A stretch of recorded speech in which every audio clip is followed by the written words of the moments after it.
So first, thank you, Senator Johnson, for the opportunity to share Maddie's story, and to all of you for your willingness to listen. This isn't easy for me, and this has been very clearly emotional, so I'm going to read what I've written so I don't lose track. My name is Stephanie, and this is my daughter, Maddie, and we live in Ohio.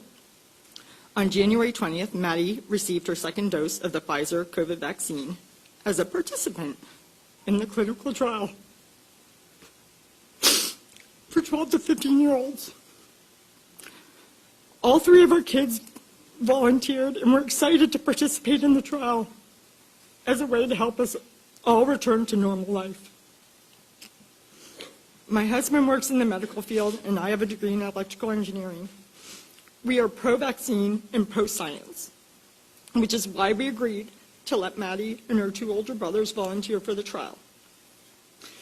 Before Maddie got her final dose of the vaccine, she was a healthy 12-year-old who got straight A's and had lots of friends. She had a life. She was energetic. She was not like this. Although she does still have lots of friends. Upon receiving the second shot, Maddie immediately felt pain at the injection site.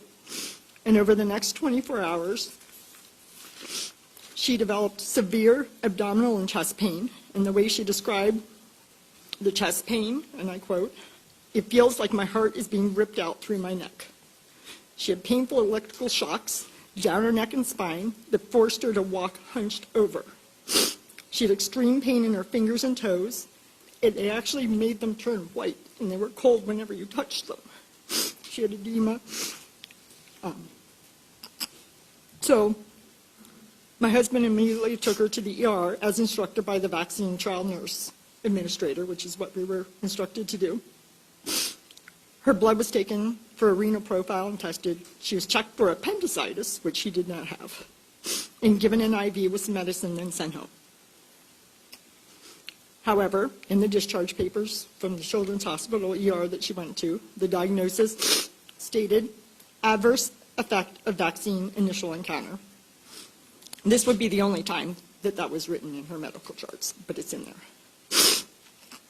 Over the next 2.5 months, her abdominal, muscle, and nerve pain became unbearable. She had developed additional symptoms that included gastroparesis, nausea and vomiting, erratic blood pressure and heart rate, memory loss. She mixes up words, brain fog, headaches, dizziness, fainting. She fell and hit her head, and then seizures. She developed verbal and motor tics. She had loss of feeling from the waist down and muscle weakness. Drastic changes in her vision, urinary retention and loss of bladder control, severely irregular and heavy menstrual cycles, and eventually she had to have an NG tube put in to get nutrition. All of these symptoms are still here today. Some days are worse than others. Our greatest challenge came when her doctors began to consider an alternative diagnosis. Well, she really didn't have one before, so it was the first one.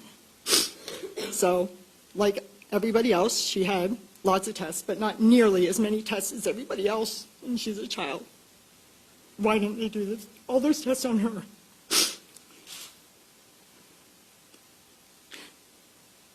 Sorry. So, because they couldn't figure it out, one physician labeled her as having functional neurologic disorder,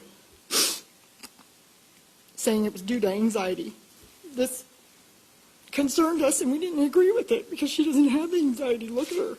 I mean, what 13-year-old can sit here calmly, okay, if they have anxiety or mental issues? At one point, they even tried to admit her to a mental hospital.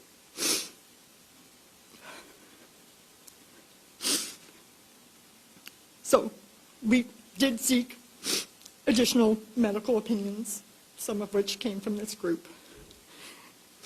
In June, we connected her neurologist with another doctor that's doing research on adverse reactions like Maddie's. She was finally provided, but they finally gave her an MRI, did an MRI of her brain, an MRV, and a bunch of additional blood tests. It took 5 months to get that done. Over the past 5 months, Maddie has been to the ER 9 times and has been hospitalized 3 times for a total of 2 months in the hospital. What I want to ask, Maddie volunteered for the Pfizer trial. Why? Why aren't they researching her to figure out why this happened? So other people don't have to go through this.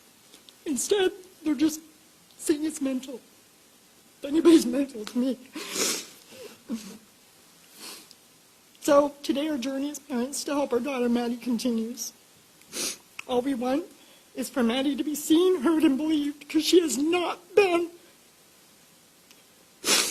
And we want her to get the care she desperately needs so that she can go back to normal. Why is she not back to normal? She was totally fine before this. She did the right thing trying to help everybody else, and they're not helping her. Thanks.